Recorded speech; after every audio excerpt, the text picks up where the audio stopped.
नमस्कार, मी राहुल रणदिवे, दैनिक जनमत सोलापूरसाठी आपण नटरंग राजकारणाचा हा कार्यक्रम घेत आहे. आणि ह्या कार्यक्रमामध्ये चंदन इकडं दाखवा, इकडं दाखवा, आणि हे रस्ता बी दाखवा इकडचा. हे आपल्या कंबर तलावकडे जाणारा रस्ता आहे, इकडं दाखवा चंदन. आणि इकडं हे दक्षिणचा भाग आहे पूर्ण. आणि इथं आपले जे महापालिकेचा गाडा चालवणार आहेत म्हणजे नरेंद्र काळे यांना सभागृह नेता पद दिलं गेलंय. आणि आपण थेट त्यांच्या घरी आलो. इकडे दाखवा चंदन त्यांचं घर. हा, हे सभागृह नेत्यांचं घर आहे. हे आपलं सोलापूर शहर कसं चालवणार आहेत, काय चालवणार आहेत, आपण थेट त्यांच्या घरात जाणार आहोत. कोण आहेत, कसं आहे, आहेत का नाही ते बघून आपण त्यांच्या संगत चर्चा करणार आहोत. चला या चंदन, आहेत का? हा, नाही नाही नाही रे, नाही. बर, कुठे गेलेत? आत्ता गेलेत कुठतरी. हे नरेंद्र काळेंचे वडील आहेत. आपण बघूया, त्यांच्या मुलाला सोलापूरचा गाडा चालवायला दिलं गेलंय पक्षाने. ह्यांच्या संगत आपण चर्चा करू. नरेंद्र तर घरात नाहीत. आणि तिकडं बी दाखवा चंदन. हे आपल्या नरेंद्रचे मातोश्री आहेत. हा, जावा चंदन, पुढे जावा. नरेंद्रने नवीन घर घेतलेलं आहे, ते तिथं बहुतेक त्यांनी तिथं आहेत. हे नरेंद्र काळेचे मातोश्री आहेत. आणि इकडे दाखवा चंदन. हे नरेंद्र काळेचे वडील आहेत आणि हे त्यांचे मुलं आहेत. हे त्यांचा मुलगा आहे. श्रावणीला पुढे बोलू. आणि ही मुलगी आहे नरेंद्र काळेचे. चांगली फॅमिली आहे आणि अभ्यासू. हे म्हणजे आत्या चंदन, आत्या आत्या बैलाईटला. वहिनी कुठे आहेत? ते दोघे गेले. कुठे गेले? मी काहीतरी वाचत बसलो होतो, कुठे गेले काही कळलं नाही. मला सांगा, नरेंद्र काळे सभागृह नेते झाले. कसं वाटतंय तुम्हाला, तुमचा मुलगा एक सभागृह नेता झाला? सगळ्यात महत्वाचं म्हणजे एवढे वर्ष, म्हणजे कितीतरी वर्ष त्यांनी केलेल्या तपश्चर्याचं चीज झालं असं मला तरी काल वाटलं. आणि प्रत्येक लोकांचं मत असं पडायला लागलं की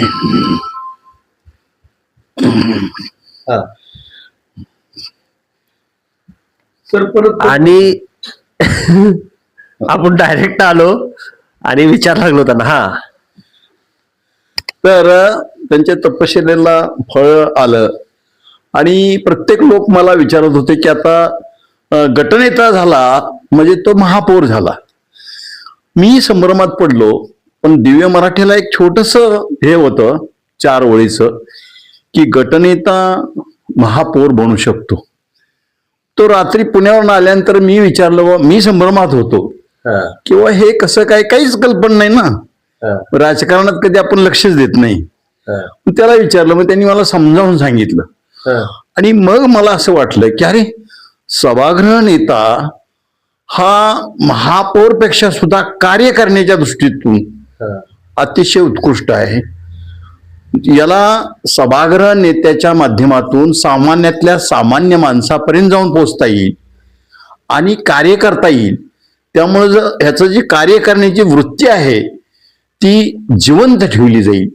परंतु महापौर झाल्यानंतर त्याला थोडीशी बंधनं येतील, कारण काही गोष्टी प्रोटोकॉल सांभाळायचे असतात.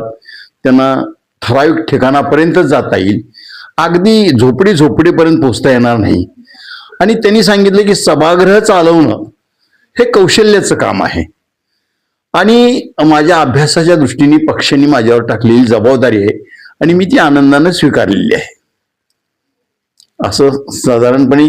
आणि मला त्यांनी ते सांगितल्यानंतर मला समाधान वाटलं की बाबा पक्षाची विचारसरणी आणि याची विचारसरणी असं याचं म्हणजे एकत्रीकरण फार छान आहे. म्हणजे पक्षाच्या विरुद्ध नाही आणि पक्षाच्या अलीकड नाही किंवा पलीकड नाही. आणि पक्ष सांगाल त्या पद्धतीने त्यानं आतापर्यंत त्याची जी काम करण्याची पद्धत आहे, पक्ष जो काम देईल ते पक्षाचं काम करायचं. समजा पक्षाला वाटलं की बुवा हा आता नको, तरी शांतपणे कामच करत राहायचं. मला सांगा, आपल्या मुलाचं गुण आपल्याला लहानपणापासून मोठ्यापर्यंत माहित असतात. आपला मुलगा काय खोड्या करतो, त्याला काय आवड असते, काय आवड आहे नरेंद्रला, असं वाटतंय तुम्हाला? मला माझ्या मुलाबद्दल एवढा प्रचंड गर्व आहे की अशी मुलं 10 वेळा पोटी जन्माला यावेत. अशी मुलं 10 वेळा माझ्या पोटी यावे, हा. असं नरेंद्र काळे यांच्या वडिलांचं मत आहे. त्याचं कारण असं आहे बरं का, कारण असं आहे की मी माझा मुलगा म्हणून सांगत नाही, परंतु माझा मुलगा तरुण असून त्याच्या डोळ्यामध्ये दोष नाही. डोळ्यामध्ये दोष नाही म्हणजे वाईट नजरेनं, अनैतिक नजरेनं कुणाकडे पाहत नाही. तो त्याला कसल्याही प्रकारचं व्यसन नाही आणि तो वाम मार्गानं आत्तापर्यंत, जन्मल्यापासून आत्तापर्यंत कुठंही त्याचा वाम शब्द सुद्धा ऐकायला मिळालेला नाही. त्याच्या थोरल्या भावाला सुद्धा प्रभू रामाला लक्ष्मण जसं ज्या पद्धतीने बोलत होता त्याप्रमाणे आजही त्या पद्धतीने चालू आहे. त्याचे जे संस्कार आहेत ना लहानपणापासूनच, तुम्हीच दिलेत ना संस्कार. नाही मी काही थोडेफार दिले असतील, पण जन्मताच तो जो घेऊन आलेला आहे ना, ते जन्मता घेऊन आलेलं त्याचं ते प्रचंड आहे. मी दिलेलं आहे थोडं आहे, परंतु त्यानं जन्मताच त्यानं आणलेलं आहे ते प्रचंड आहे त्याच्यामध्ये, हे मत. आणि त्याच्यामुळं त्यानं पहिल्या वेळेस नगरसेवक झाला तरी त्यांनी म्हणजे आता ते मी सांगितलं तर पटणार नाही. मला सांगा, नगरसेवकाला तो थांबतो म्हणला, तुमच्या मनात काय होतं त्यावेळेस?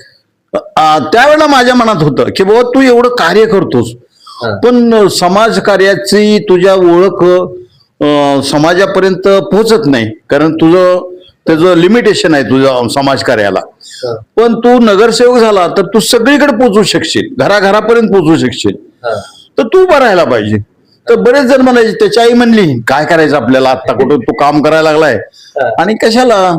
मी म्हणायचो नाही, त्याला जाऊ दे, त्याला आवड आहे त्याची. आणि तो उभा राहिला आणि विशेष म्हणजे तो निवडून आला. निवडून आल्यानंतर मला म्हणजे माझा मुलगा कलेक्टर झाल्यानंतर मी जसं रडलो होतो तसा हा पहिल्यांदा नगरसेवक झाल्यानंतर सुद्धा मी रडलो, म्हणजे आनंद अश्रू. मला तो आनंद सहन होईना, डोळ्यातनं अश्रू व्हायला लागले. आणि त्यानं खरं म्हणजे 5 वर्षामध्ये इतकं उत्कृष्ट काम केलं माझ्या दृष्टीने. म्हणजे मला लोक म्हणायचे आता काय नगरसेवक झाला म्हणल्यानंतर काय कमी. अरे म्हणलं माझं पोरग 5 पैशाला हात लावत नाही, लोक विश्वास ठेवत नव्हते. पण मी म्हणाले नाही बाबा रे, अरे मला घर सगळं मला चालवावं लागतंय, तू काहीच बघत नाही. आणि मी त्याला एक वेळ विचारलं तर म्हणला पप्पा मला असे पैसे मिळाले सुद्धा मी पक्षाला परत पाठवतो. आणि मग म्हणलो अरे तू असं कसं काय करतो. म्हणलं पप्पा तुम्ही किती कमवलं, तुम्ही का कमवलं, मला का कमवायला सांगता. मला त्यांनी निरुत्तर केलं आणि त्यावेळपासून या बाबतीत त्याला एक शब्दानं मी बोलत नाही. जिथं जिथं अडचण येईल तिथं मी उभा राहतो आणि चालले. आणि अतिशय म्हणजे आईवडिलांना किती जपावं हे नरेंद्र कुणीही शिकावं अक्षरशः. म्हणजे कामाची पद्धत कशी आहे नरेंद्रची तुम्हाला? कामाची पद्धत म्हणजे काम, त्याला कामाशिवाय दुसरं कुठलंच व्यसन नाही. काम समजा एखादं काम असेल तर हातातलं काय असेल ना ते टाकून पळतो. कोणाचा फोन आला, आता 5 वर्ष तो नगरसेवक नव्हता, पण 5 वर्ष तो तुम्हाला सांगतो कुठल्याही भागामध्ये कोणाचाही फोन आला की तो धावत पळत जायचा आणि त्यांचं काम करायचं. मला एक आश्चर्य वाटायचं, अरे ह्याचा काय नगरपालिकेत संबंध नाही तरी ह्याचे काम ऐकतात कसं काय लोक. मला ह्याचं नवल वाटायचं. मी तरी त्याला एक वेळ म्हटलं, म्हणलं पप्पा आपण चांगलं वागलं लोकांशी, मी लोक आपल्याशी चांगलं वागतात, त्या कर्मचाऱ्याशी माझे संबंध चांगले आहेत, ऐकतात म्हणले माझं. आणि अक्षरशः त्यांनी 5 वर्ष लोकांच्यासाठी पाळला, भरपूर पाळला, म्हणजे पदावर नसताना सुद्धा धावत राहिला.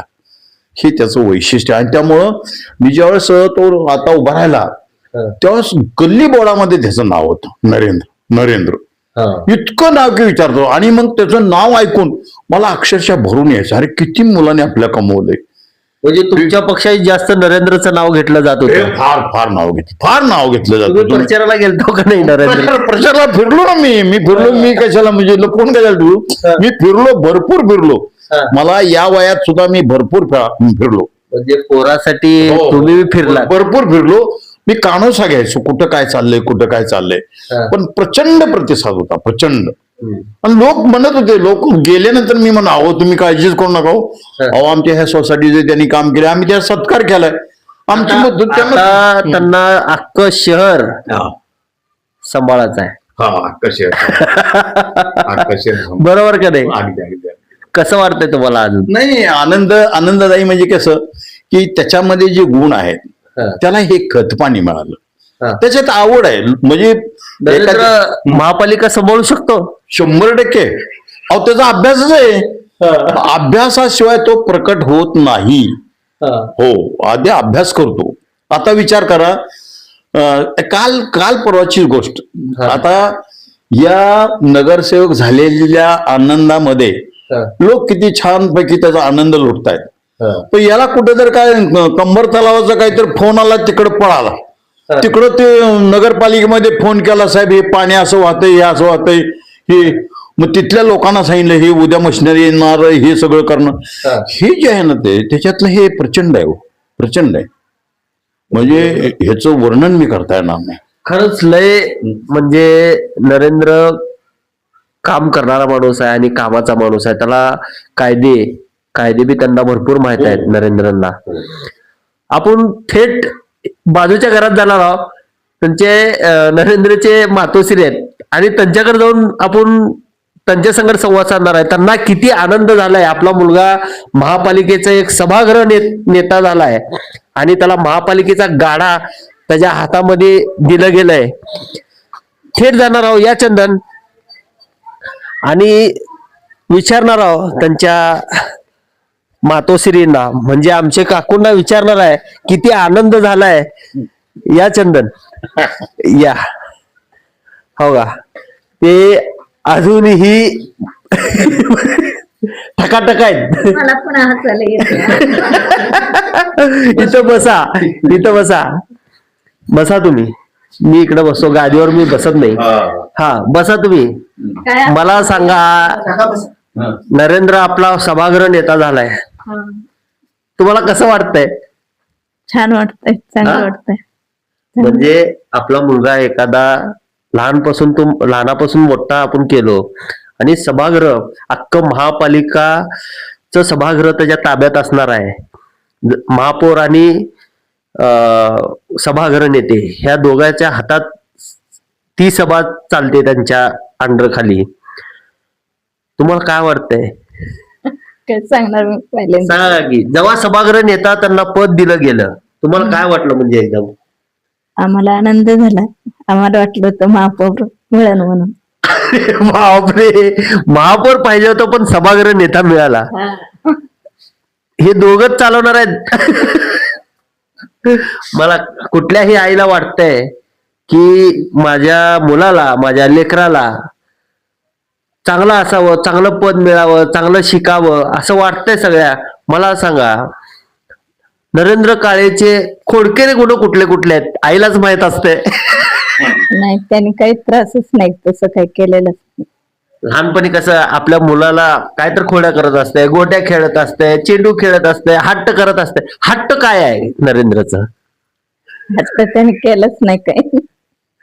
लपू नका, सांगा. नाही खरं नाही, किंचित सुद्धा नाही, काय सुद्धा हट्ट केलं नाही. लहानपणापासून त्याला या समाज कार्याचं त्याला आवड होती, एवढंच फक्त त्याच हे. नरेंद्रला भाजी कुठली आवडती? मटण आवडतं,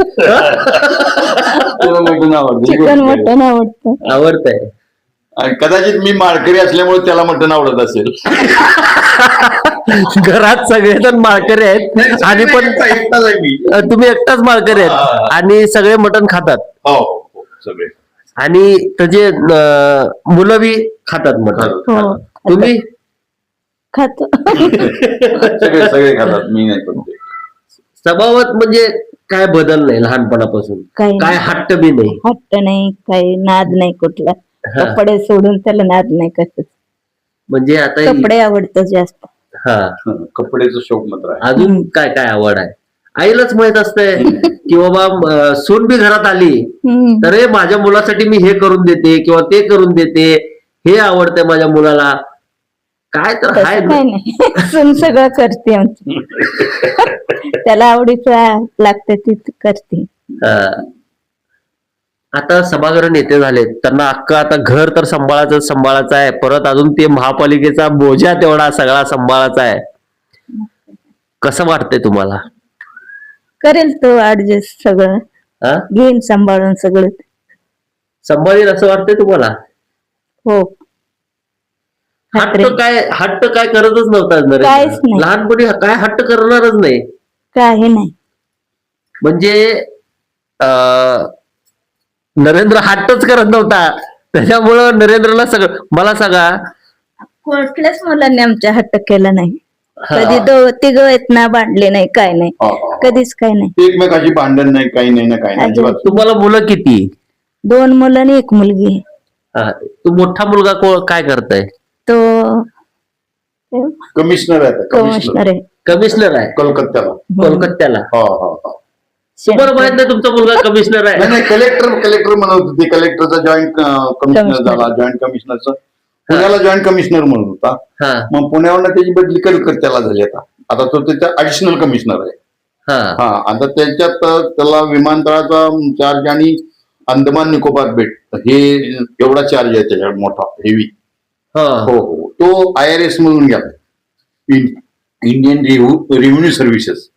हो, हे हो. जसं IAS आहे ना, हा. इंडियन ऍडमिनिस्ट्रेटिव्ह सर्व्हिसेस, हा. IAS आणि IRS इंडियन रेव्हेन्यू सर्व्हिसेस, हा. तर त्याच्यामध्ये त्याचा नंबर लागला IRS मध्ये. हा. म्हणजे आणखी थोडीशी मार्क पडली असती जास्त, हा. तर तो IAS ला सिलेक्ट झाला असता. हा. म्हणजे त्या मार्कावर त्याचा IAS IRS IFS हे जे आहे ते मार्कावर ठरतो. परीक्षा एकच, सगळ्यांची परीक्षा एकच, फक्त मार्क बरोबर. कमी जास्त त्याच्यावर ते ठरतं. मग तो तुम्हाला म्हणजे माझा मुलगा एक कलेक्टर आहे आणि एक म्हणजे राजकारणात आहे, आणि मुलगी डॉक्टर आहे. सगळे इथं फुल क्वालिफाईड आहेत, काय विचारायचं काम नाही. त्याच्यामुळं नरेंद्रचं काय हट्ट आहे ते अजून बी सांगेन आहेत. त्याने केलाच नाही काय हट्ट, तर काय हा. सांगणार. केलाच नाही त्याने कधी हट्ट. मला सांगा, जेव्हा तुम्ही सोलापुरात आलात, कुठल्या साली आलात तुम्ही सोलापुरात? 1993 साली आलो सोलापुरात. या की इकडे बसा. 93 साली सोलापुरात आलो आम्ही. हा. म्हणजे 93 पर्यंत मी 1975 हा. ते 82 हा. हे उजनी डॅम डिव्हिजन भीमानगरला होतो. हा. ते डिव्हिजन बंद झालं हम्म. आणि मुलं त्यावेळेस लहान लहान होती. हा. मग हा मोठा मुलगा 3.5 महिन्याचा असताना मी ठरवलं होतं याला कलेक्टर करायचं. मग आपण जे ठरवलंय हा. ते सिद्ध करण्यासाठी आपण पुणे गाठलं पाहिजे, पुण्याच्या जवळपास गेलं पाहिजे. हा. मग पुण्याला बदली करून घेतली आणि मी घोडनदी शिरूरला थांबलो 11 वर्ष. हा. मग 11 वर्ष आणि तो चमकला बी तसा, म्हणजे हा. स्कॉलरशिपला चमकला, सैनिक स्कूलला त्याला ऍडमिशन मिळालं, हा. सैनिक स्कूलमध्ये शिकला आणि म्हणजे मुलाचे पाय पाळण्यात दिसतात तसं त्याची हुशारी मला दिसत होती. हा. आणि मग त्याला इकडं कॉलेजला आला तो. हा. आणि कॉलेजला आल्यानंतर मग मी त्याला म्हणत होतो की बाबा त्याला सर्व्हिस पटापट लागत होती, कारण त्याचा इंग्लिश विषय चांगला, तो कुठेही गेला हा. की तो पटकन सिलेक्ट व्हायचा. म्हणजे कशाला, तर तो MR म्हणजे मेडिकल रिप्रेझेंटेटिव्ह असतात ना, त्यामध्ये लगेच सिलेक्ट व्हायचा. एका ठिकाणी त्याला असिस्टंट मॅनेजर म्हणून आलो होतो, पण त्याला म्हणलं हे बघ तू नोकरीत 1 लाख कमावले तर मला समाधान नाही.